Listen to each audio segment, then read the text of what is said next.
Welcome to Over a Barrel. I'm one of the two hosts, Matt McLean. The other guy, he's Patrick DeHaan. We've even switched spaces on the I was screen going to today and say, everything. I am not in my studio, as is pretty obvious with the backdrop. I've got all kinds of stuff going on here, and I'm not even in America. So that's kind of fun, too. I'm pulling a Patrick and deciding to do something out of the nation.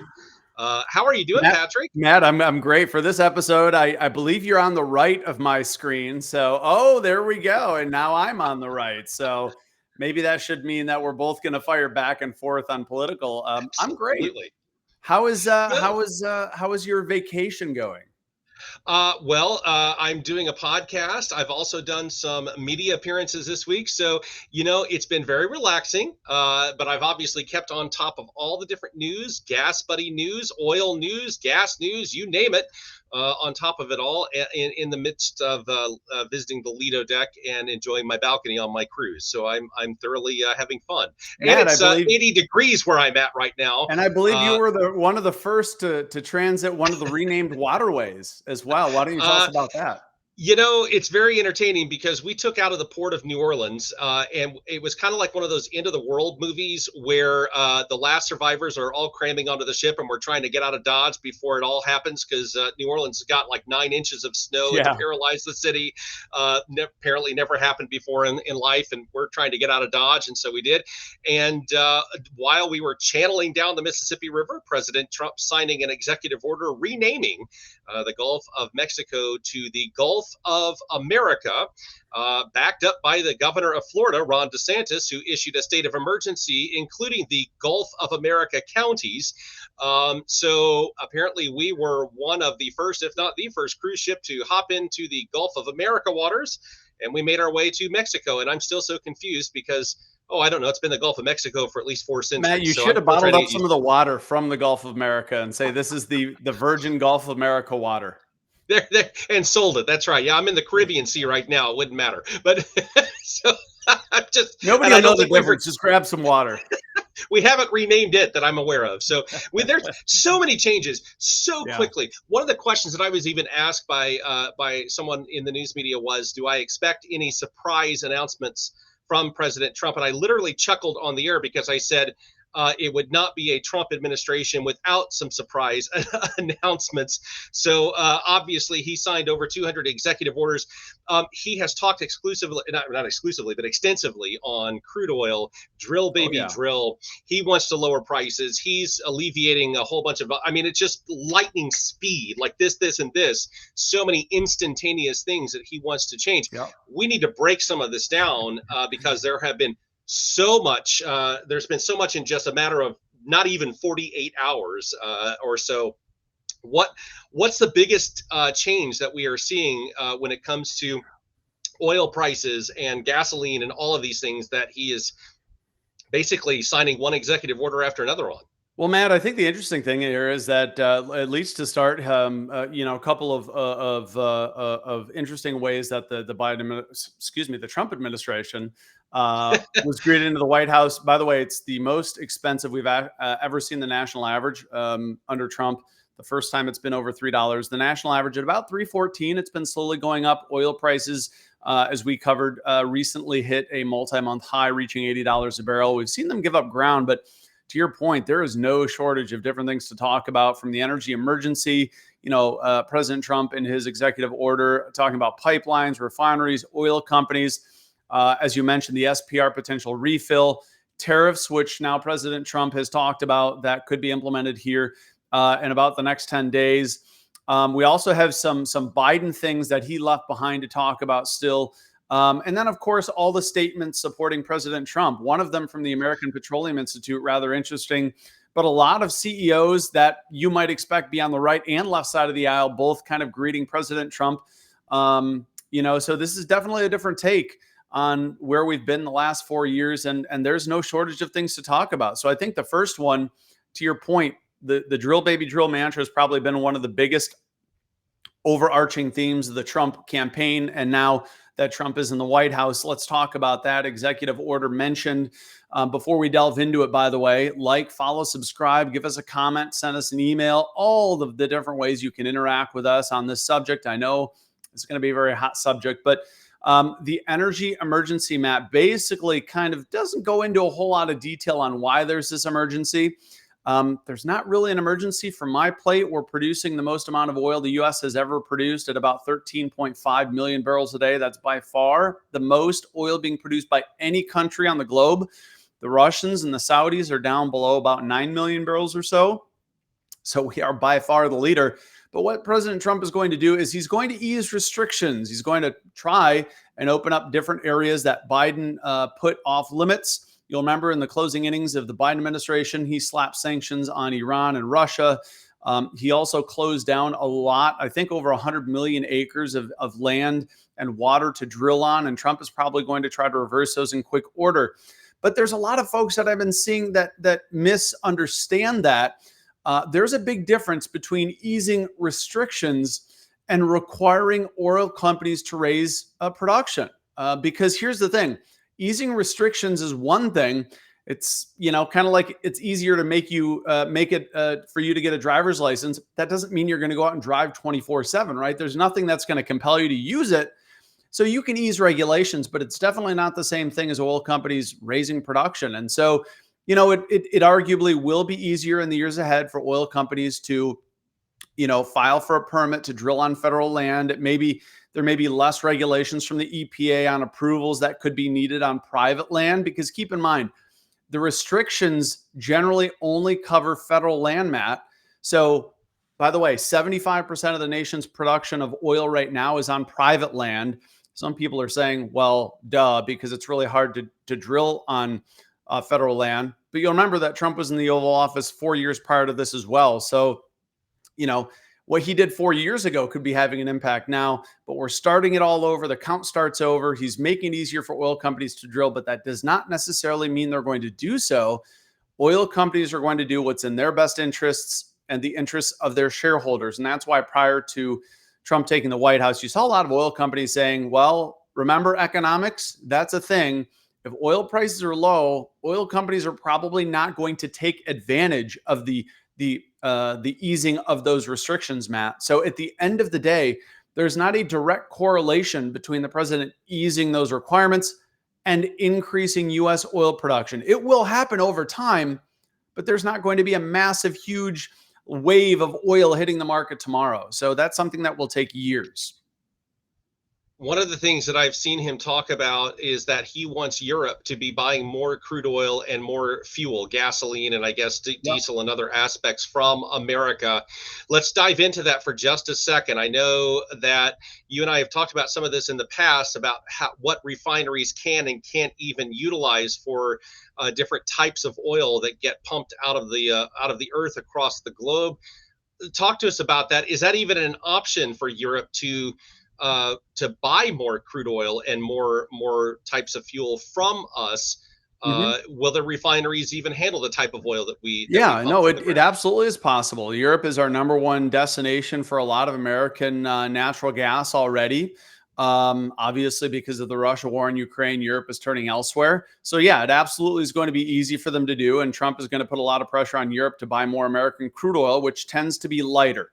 Again, this is the big difference too, is that oil quality matters. One of my colleagues has repeatedly said this, that oil is not oil. If you walk into an auto parts store, there's not just one type of oil. There are many different types of oil. So what the U.S. has been producing more and more of in the last 10 or 15 years as we've become the world's largest oil producer is we've been producing more light oil that generally would produce more things like naphtha and gasoline, things that are towards the higher side of the distillation tower. And so Europe can buy a lot of that, and their refineries can process more oil. Now, there is also the problem of infrastructure. Can that oil be exported from the U.S.? And how many refineries in Europe have the ability to get those shipments of crude oil? That may be fewer counts. And again, infrastructure is critical. But yeah, absolutely. It should definitely be possible for Europe to give the U.S. some guarantees on how much oil and natural gas and energy it's going to acquire. So absolutely, that should be something that they can, solidify. And Trump is probably going to pressure them to do just that. But they've already been doing a lot of that because of Russia. Yeah. So, all right. So there's we have such a dizzying amount of things that have taken and transpired over the past couple of days. One thing that I've noticed, a lot of, and I've even explained this to other news outlets or whatever across the pond, if you will, that were I was doing interviews with on Monday during the inauguration. So my first day on the cruise was quite entertaining. I was sitting here doing interviews, but the fact of the matter is, we have a very different situation in that an incoming president who, when they change administrations, typically has a learning curve. Well, this is only the second time in American history where a previous president has won re-election with someone serving in between. This guy already knows how to get the Diet Coke button in the Oval Office on the Resolute desk. It's probably one of the first We things don't he have to sit installed. there. It's already been installed. It was installed. Yes, it was installed on the day of the inauguration. And I've seen stories on that. But my point being is that he doesn't have the learning curve. Right. So there's almost a set of a whiplash kind of a mindset in a lot of even Americans' minds, thinking, okay, what we're used to having is, give the person a month or so, give them some time to learn the ins and the outs, the Oval Office, and how everything works, how the government. He doesn't need that. He already served as president for 4 years, and he fully understands going in from moment one.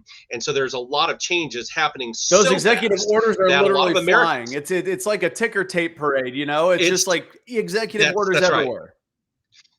It is a lot, and so there's a lot of like, whoa, what's happening? Hold on, it's happening so fast. So one of these things that I wanted to mention to you is some kind of an energy emergency, the Strategic Petroleum Reserve refill. There's so much going on in this realm of things. He has declared basically a national emergency for the border. He's declaring basically an energy emergency as well. Let's focus on that energy emergency and talk about that a little bit. What's going on with all Well, of yeah, and again, back to what we talked about a few moments ago. A lot of the energy emergency is simply wanting to build more infrastructure. He's trying to ease restrictions on drillers. He's basically trying to reverse Biden era policy and also then go a lot further so that oil companies can raise production very quickly. Now, again, though, if your boss asks you to work twice as much at half the price, you're probably not going to do that. If your boss says, I'm going to give you double the pay, you're probably going to say, well, I'll stick around. So oil companies are still beholden to those same mechanics. They're not going to want to raise production if prices are low. And today they are maybe not low, but close to low, right at about $75 a barrel. So oil companies are going to respond more when they get paid more.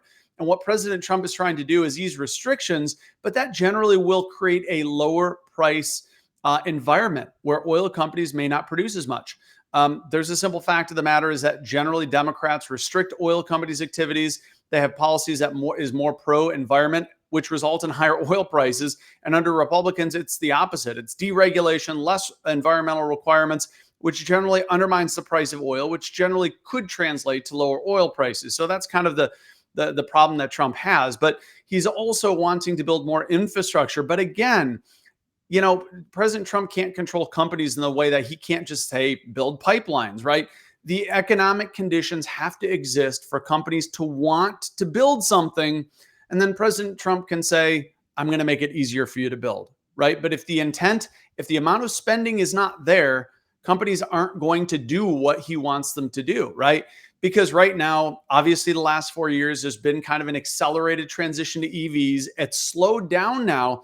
But Matt, are oil companies and pipeline operators, are they going to want to spend billions of dollars on betting that the next president potentially is going to reverse all these policies, right? Are they going to build a pipeline? It's going to be done in 4 years.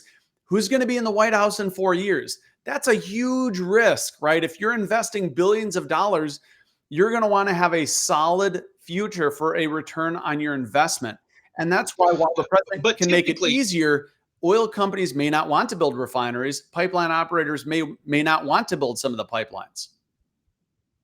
But typically speaking, if a pipeline is fully constructed and operational in years past, regardless of which administration or political party is there, they don't usually just say you've got to turn the spigot off to an already functional pipeline. Correct. Right? Pipelines are a little bit more future-proof, whereas refineries could be slapped with new environmental regulations that could profoundly change it. So yes, building a pipeline is probably less risky, but building a refinery, I don't think that's going to happen. And especially because across the world, refining capacity has gone up. In the US, actually, Matt, as we sit here and talk today, LyondellBasell, company in Texas, a chemical company, they are shutting down their Houston refinery that has the capability to refine over 250,000 barrels a day. And that is the status quo, is refineries have been shutting down. There is not much appetite to build refineries because they have not been reliably profitable. Who wants to build something that's not reliably profitable? And that's the challenge. As you'll remember, during COVID, refineries were shutting down because there was no desire for them. And now the EV transition, I mean, think about it, Matt. If I were to say, hey, do you want to invest in something? You're going to say, well, what does the future look like? Am I going to get a good return on my investment? And the answer for refineries right now is very murky. So while the president has come out with this executive order to make things easier on companies to invest and build infrastructure, that doesn't necessarily mean that oil companies and pipelines are going to take the risk and do that. And that's the problem that President Trump is going to find is, you can lead a horse to water, but you can't make it drink. So let's dissect that down just a little bit here. So you and I have talked in the past. Refineries, more often than not, seem to be the bottleneck. It isn't so much that we can that pumping more crude oil out of the ground is the solution, because there's plenty of that. In fact, we produce far more crude oil than the refineries refine, and we sell it off to places like Europe and other customers, if you will.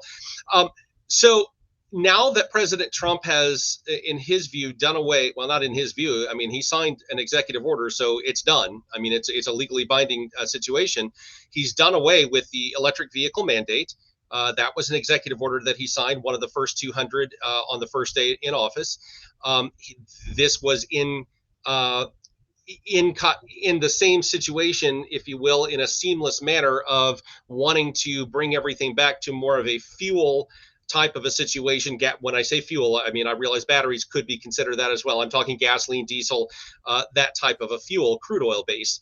Do you think that the combination of, hey, I'm doing away with the electric vehicle mandate, I'm doing away with this by executive order, I'm dumping this, getting out of that, I'm going to want others to basically drill more oil. Do you think the combination of all of these orders and the direction that he is rapidly wanting to push the country in will make an impact? Because I don't think a refinery has been built in this country in a hot minute.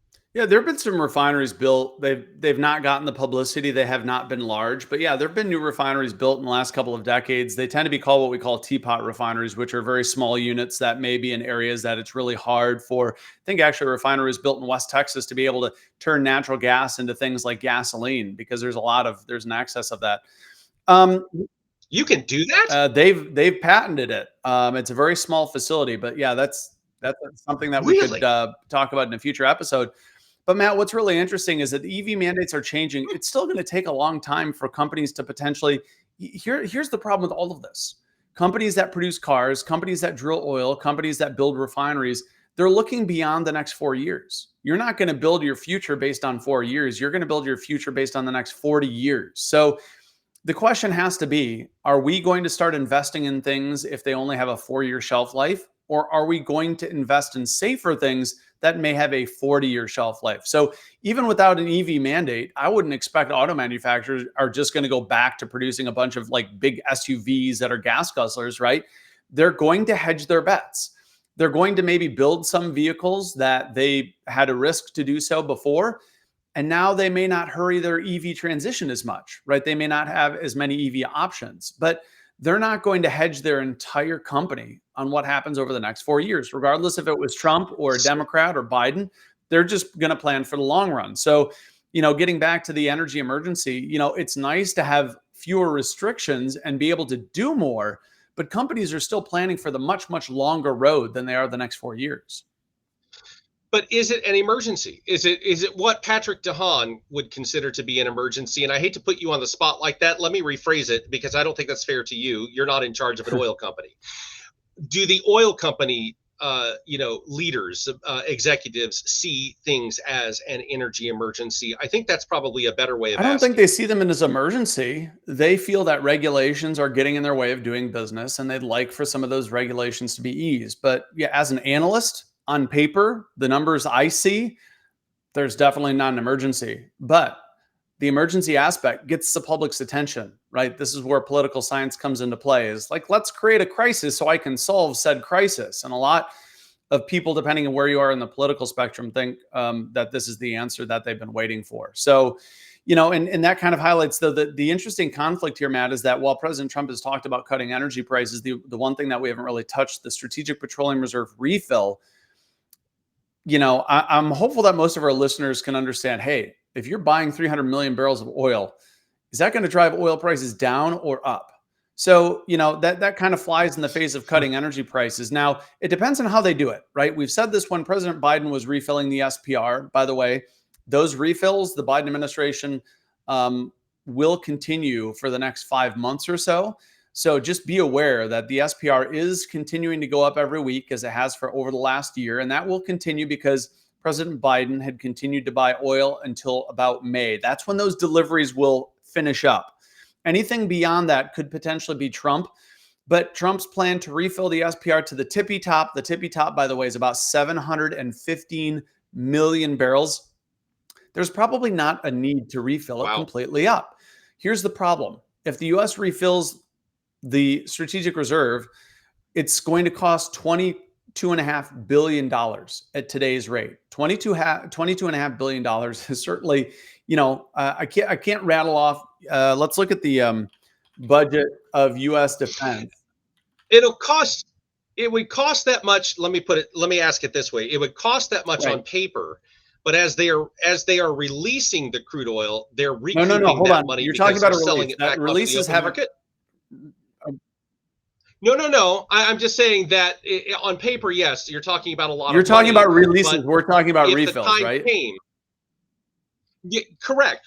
But I'm just saying it's a lot of money to fill up, but it's not money technically lost, because eventually they'll figure out a way to release some of it or whatever the case may be and make that money back. I mean, the potential is they're going to have to maintain it. The other thing is the Strategic Petroleum Reserve has maintenance costs, and then you have $22.5 billion that's sitting there that is not going to see gains of inflation, right? That money, I mean, it's oil. So, if oil goes to $200 in 10 years, sure, they'll make a return. But oil, traditionally $60 a barrel. I mean, where oil prices are today is exactly where they were when, we were in Trump's first term. So there's no gains for the American people. So is it a poor investment spending $22.5 billion on something that will not see an increase in value? I mean, it may very slowly over the next 10 years, but any increase in the value of oil is going to be gobbled up by the fact that you're having to maintain the saltwater caverns in Louisiana, right? There is maintenance. So I don't think that this is a smart way to do it. I think the SPR, 400 million barrels, which is roughly where it is today, that's probably a better bet. I think 400 million barrels, given the fact that the U.S. is the world's largest oil producer, I don't think we need to refill it completely to 700 million barrels. Plus, the 700 million barrels is sitting in the Gulf Coast. I would, if they're going to build an SPR, what they may want to do is build another location somewhere like in the Great Lakes, for example, filled with heavy oil, although that's maybe not the best place because it can't be exported. But I'd rather see the country not refill the SPR because there's not really a need for it, given the U.S. is the world's largest oil producer, and instead potentially expand pipelines that run from Canada to the U.S. so that we have more Canadian oil. The Canadians want to send us more oil, Matt.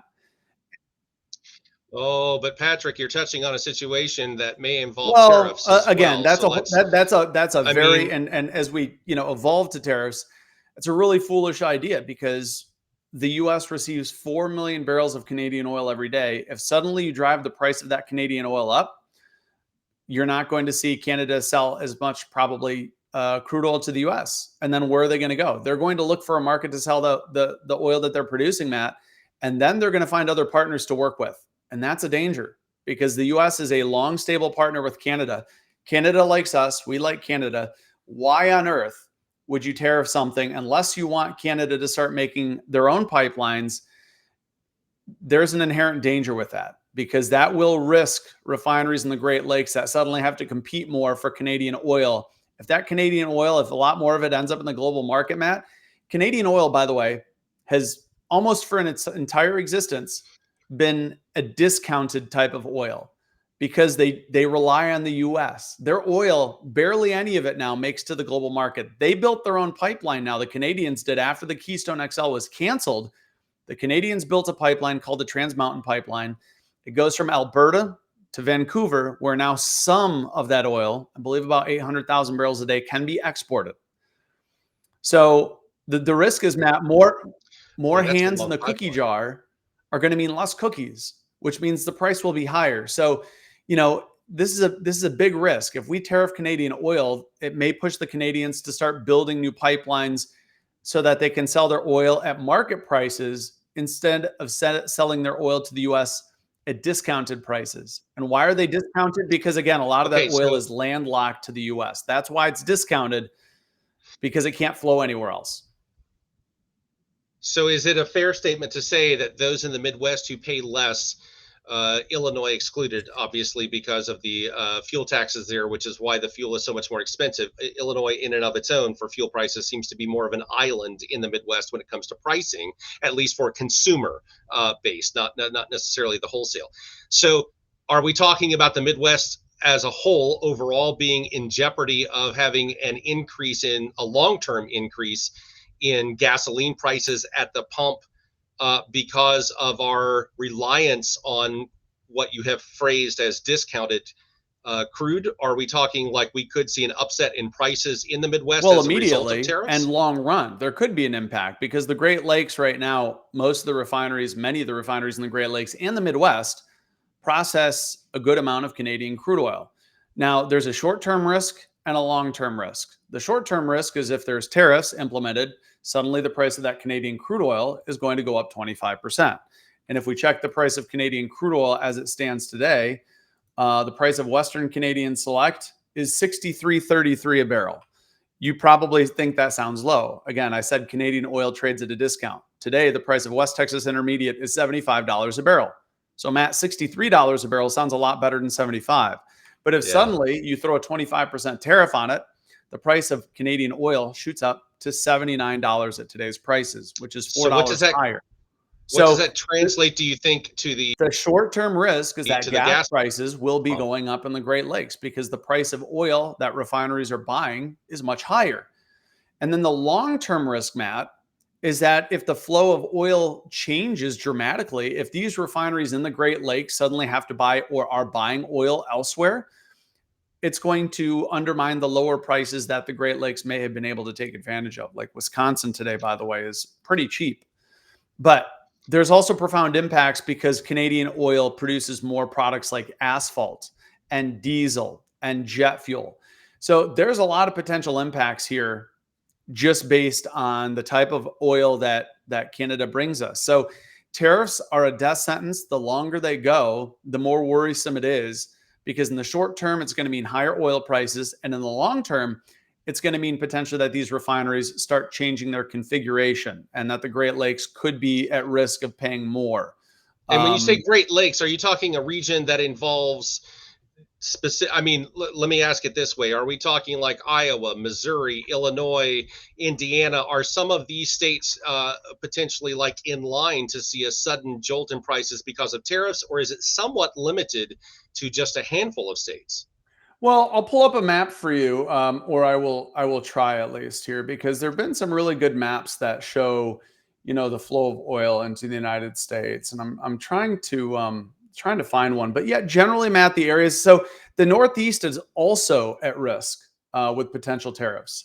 The reason the Northeast is also at risk is because a lot of the oil. So the Northeast U.S. does not have enough refining capacity of its own, um, especially after the 2019 fire at the Philadelphia Energy Solutions refinery. There's just been not enough capacity. And so much of the Northeastern United States now actually relies on a pipeline, excuse me, on a refinery in Canada, Irving Oil's refinery in St. John's, to handle a lot of their oil. And so I pulled this map up and I'm going to share it here. If you're following on YouTube, you'll be able to see this map. If you're listening to us, we'll try and sum it up. But Matt, you'll see here in this map that the primary flow of that Canadian oil, tariffs are going to impact all of these areas. predominantly, as you see that massive red arrow flowing from Canada down to Chicago, it's going to impact the Great Lakes the most. Michigan, Wisconsin, Illinois, Indiana, a bit Ohio, Wisconsin, Minnesota. But you'll also see these very small red arrows also in the Rocky Mountains. The primary source of Rocky Mountain oil refineries that they use is Canadian. It also comes down. And you'll see that, a lot of the interior United States relies on Canadian crude oil directly. Now, what you don't see here is that there is a refinery in the Maritimes in Canada that sends a lot of refined product down to the U.S. Northeast. So the risk, Matt, is that the Canadian oil flows all through the upper Midwest, through the Great Lakes, but that oil, some of the oil that's refined in Canada flows down to the northeastern United States in the form of product like gasoline, diesel, and jet fuel and heating oil, which with it being really cold out, that's really problematic. So there's a lot to chew off here, Matt, but tariffs would have a far-reaching impact. Keep in mind, we're only talking about the price of oil. You know how much timber and lumber we get from Canada?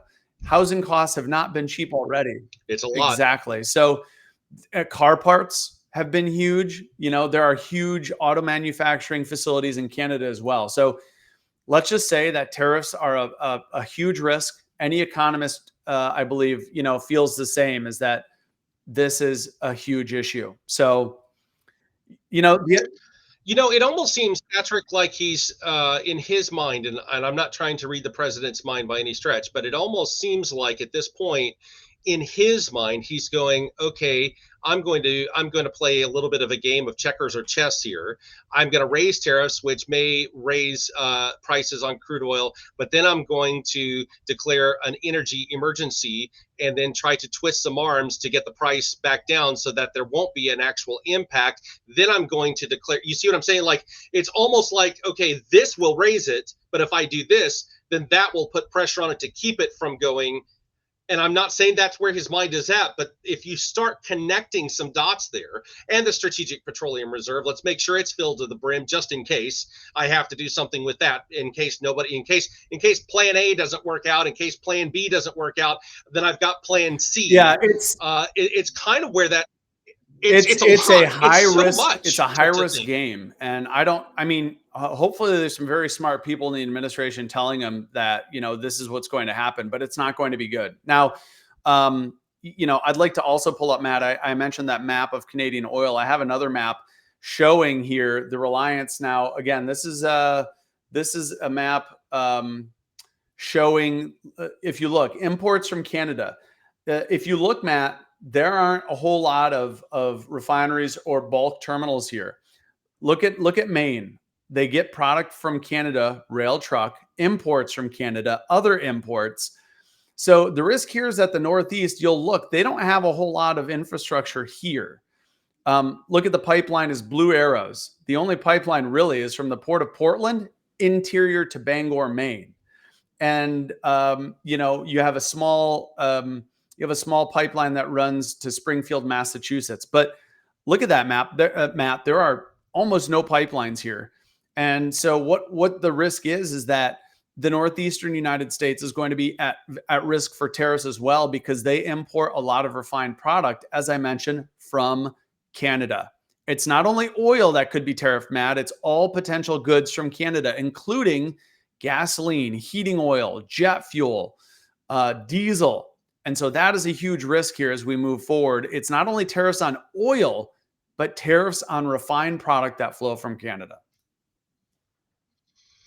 I tell you, there's so much there. When I said dizzying earlier this week to some other folks, I don't think that's an understatement. There's so much there. And I don't think Americans, those of you watching and listening, you are probably on the leading edge of being fully informed. There are a lot of things that can change rapidly. We are not talking about, 2 years down the road or even 1 year down the road. Some of this could have, as Patrick said, a very quick impact. We're talking tariffs potentially on February 1st. That's only, a week or two away. Now that will take a trickle down. I am assuming it wouldn't happen the day of, but rather within a week or two or three. It's not something that is going to take years to catch up with. Oh my gosh, there's so much there. So, all right. Beyond that, I know that we're on a limited amount of time here, but let's talk about ANWR, Biden, and some Yeah, I other thought I aspects thought with that'd be that. really Um, interesting, Matt, because the yeah, let's Arctic talk about that. National Wildlife Refuge, that's a place that President Trump opened up with like 3 days left in his first term. It's extremely northern Alaska. There's, there's potentially oil there. There's potentially not. But okay, so President Biden was required to open up a certain amount of acres for potential permitting and leasing. So he opened up a very small area and the Arctic National Wildlife Refuge to solicit permits. The interesting thing here, Matt, and you might hear about Trump is going to open it up. You know how many oil companies bid on permits under Biden to potentially drill here? A grand total of 0 How about zero? companies bid for this. Why, Matt? Why, you ask? Why would no one bid for this? Because it's first of all very remote. For those of you who don't know, I'll quickly pull up a map here of where the refuge is. Here we go. So, looking at this, look at Matt, it's on the doorstep of Canada, but there is so little infrastructure up there that could help, right? There is not a whole lot of infrastructure up there. Now, the thinking is there's probably a bit of oil in there, but the problem is where are you going to put people that drill, that operate rigs? And once you drill, you have to build all the infrastructure to get that oil to the market. It's not easy. You're going to have to build temporary Yeah, you're going housing. to You're going build to a have whole to drill town. wells. You're going to have to build temporary communities. And that's why we bring this up, is because no oil companies actually bid on that. So it goes back to what I was saying, or I was trying to make a point on social media that, yes, there are some areas that President Biden restricted that would be of interest for oil companies to drill on. There are also going to be areas that President Biden restricted that are going to be of very little interest to companies. And this is where geology comes into play, is you have to know the formation of what is under the earth, whether the ground is rock, what type it is, whether there would be crude oil, whether it's proven or not. So, just because a president is making a restriction doesn't mean the land is valuable where that restriction is happening. So that's one thing to keep in mind. And the other thing too is, as we mentioned, President Trump taking the oath of office, a lot of companies have been congratulating him and Vice President Vance. And so the American Petroleum Institute also congratulated him, and they said, "We stand to work together." This is a standard issue statement. This statement in and of itself does not mean oil production is going to skyrocket, because oil companies are still beholden to their shareholders and their interests. And just because somebody, President Trump, whether it's a Democrat or Republican down the road, of course, you're going to have an organization say that they stand to work together because it's in the spirit of cooperation and collaboration. But that statement in and of itself does not necessarily mean that you're going to see U.S. oil production surging overnight. So I just wanted to clarify that. But wow, Matt, and it's not even February 1st yet. If we see those tariffs come into play, now it's interesting because President Trump already punted down the road to February 1st. Remember, he threatened to do that on day one. One of the first executive orders he was going to do is place tariffs on Canadian and Mexican imports. We've kicked that down the road. Is that something that his smart people in the administration are now telling him is a fool's errand? Or is he going to be serious about February 1st? If he is, wow, we're going to have a lot to cover on our next podcast. Or in communications, the other potential aspect of that, in communications with the Canadian government, he's hearing something that he wants to hear, and he's agreed to temporarily delay them because the Canadian government's like, hey, we'll give you what you're demanding. That could also be a potential aspect. Patrick, there are just simply so many avenues on any one of these things. It is dizzying, to put it mildly. I mean, this cruise ship I'm on might as well be spinning around in circles. It's just dizzying at the thought process as to any one of these aspects and more. Well, we could do a 3-hour podcast or a 4-hour podcast and probably still not get a hold of every single thing that could potentially have impacts on other aspects. And that's why we're here. We're going to break that down for you in the coming weeks and months, and staying on top of it all, because I have a feeling there's an awful lot of transition and change that will be taken underway in a lot of different things. It's going to be, and I mean, and this is going to be the way it is under the next president as well. Every president has a different agenda, different MO, right? So, this is going to become more frequent that you have a power change, a change of administration, change in the White House, and suddenly, you're going to see differences. Now, I don't know that the differences have been as staggering as what we're potentially going to see here in the weeks ahead, but we will be breaking it down for you. But for now, also worth mentioning, Matt, as we talk about all these political things, at the end of the day, Matt, as we mentioned, economics are still economics. Gas prices are still going to go up in the spring, and they're going to go down in the fall, because those are the normal seasonal ebbs and flows that we see. And that has nothing to do with the president. When gas prices went up in the spring, exactly, president. Doesn't matter who it is. These are the ebbs and flows. Global economics, I mean, if you have a great economy, things are going to be different than if the economy is lackluster. So, bottom line here, Matt, is the president doesn't have as many levers as I think a lot of people think he does. And the balance of economics, which people probably think that the White House controls a lot, but I think a lot of folks also don't understand the power of global economics. It's a global world we live in. Yeah. Well, I'll tell you what, from my understanding, we've just reached port. So I think it's that, and the Lido deck is calling my name. I just want you to know the fresh fruit and the salmon looked really good before I hopped on. Have a daiquiri for us. I think I'm going to go back to vacation mode here in just a moment. I will absolutely do that. No question whatsoever, after we enjoy some things here. And by the way, Mexico is not paying for my trip. Just want you to know. I couldn't help it. Anyway, so I tell you, there are a lot of things there that we're going to be keeping tabs on all the way through. But Patrick, as always, thank you. Breakdown. Matt, go enjoy your vacation. Absolutely. We will be here to break it all down, and go enjoy your time. But hey, we always appreciate our audience. Thanks for tuning in. If you haven't checked us out on YouTube, do that there. The Over a Barrel Show, we are on Facebook and X. You can check us out at Over a Barrel Show. And again, if you have any questions, ideas for a future episode, send us an email to podcast@gasbuddy.com. But for Matt and myself, who's on vacation, we'll see you here next time.